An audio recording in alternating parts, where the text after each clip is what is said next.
পুজো দিলেন, আরতি করলেন গো সেবা। মুখ্যমন্ত্রী হওয়ার পর বৃহস্পতিবার মায়াপুরের ইসকন মন্দিরে গেলেন শুভেন্দু অধিকারী। বেলা 11:30 নাগাদ ইসকনের হেলিপ্যাডে নামে মুখ্যমন্ত্রী কপ্টার। সেখান থেকে গাড়িতে শুভেন্দু অধিকারী যান গোশালায়, করেন গো সেবা।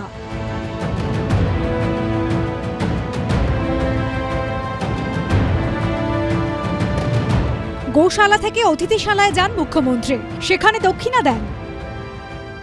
জয় গো মাতা জয় গো পালা, এই ধ্বনি তুলেই কিন্তু শুভেন্দু অধিকারী মায়াপুরের ইসকন মন্দিরে তিনি আজকে গো পূজায় অংশ নিলেন এবং বিভিন্ন যে গাভী এখানে রাখা রয়েছে তাদেরকে নিজে হাতে খাইয়েছেন আজ মুখ্যমন্ত্রী শুভেন্দু অধিকারী। যজ্ঞশালায় বসার পর তিনি সমস্ত বৈদিক নিয়ম আদিগুলো পালন করার মাধ্যমে তিনি যজ্ঞে আহুতি প্রদান করেছেন এবং এই যজ্ঞ মণ্ডপ থেকে তিনি সমস্ত কার্য সম্পন্ন করার পর তিনি গো সেবায় গিয়েছেন এবং যাওয়ার পর তিনি আমাদের মুখ্য যে ব্রাহ্মণ আছেন সেই মুখ্য ব্রাহ্মণের হাতে তিনি একটা বিশেষ একটা দক্ষিণা তিনি দিয়ে গেছেন এই গোশালার গোধন দান হিসাবে।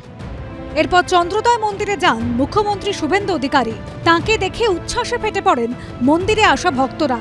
গৌর নিতাইয়ের মূর্তির সামনে আরতি করার পাশাপাশি সাষ্টাঙ্গে প্রণাম করেন মুখ্যমন্ত্রী। গলা মেলান কীর্তনে।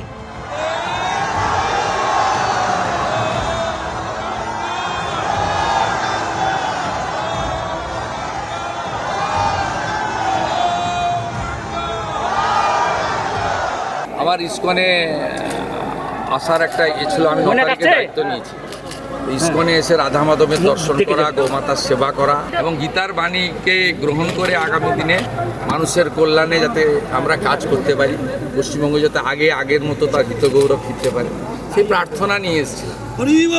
আমার অন্তর এখানে আছে, আমি এখানে হৃদয়ের সঙ্গে এসেছি, আমি এখানে এসেছি, আমরা একসঙ্গে অনেক কাজ করতে হবে।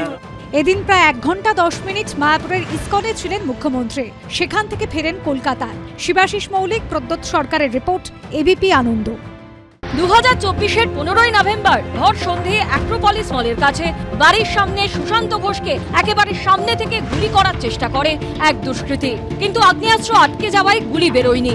অল্পের জন্য প্রাণে বেঁচে যান কাউন্সিলর। পুলিশ সূত্রে দাবি করা হয় বিহারের কুখ্যাত পাপ্পু চৌধুরী গ্যাংয়ের সদস্য মোহাম্মদ আদিল হোসেনি খুনের ছক কষে।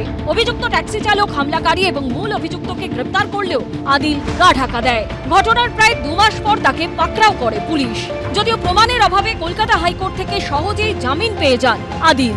এটা আমার পক্ষে জানা অত্যন্ত জরুরি যে ঘটনাটা ঘটেছিল সেটা আমার মশারির ভেতরই হয়েছিল না বাড়ির ঘরের বাইরে হয়েছিল, এটা জানাটা আমার খুব জরুরি। ভোটে হারার 1 মাসও পেরোয়নি, তার মধ্যে কার্যত ছন্ন ছাড়া গোটা দল। অর্ণব মুখোপাধ্যায়ের রিপোর্ট, এবিপি আনন্দ। এবিপি আনন্দ, এগিয়ে থাকে, এগিয়ে রাখে।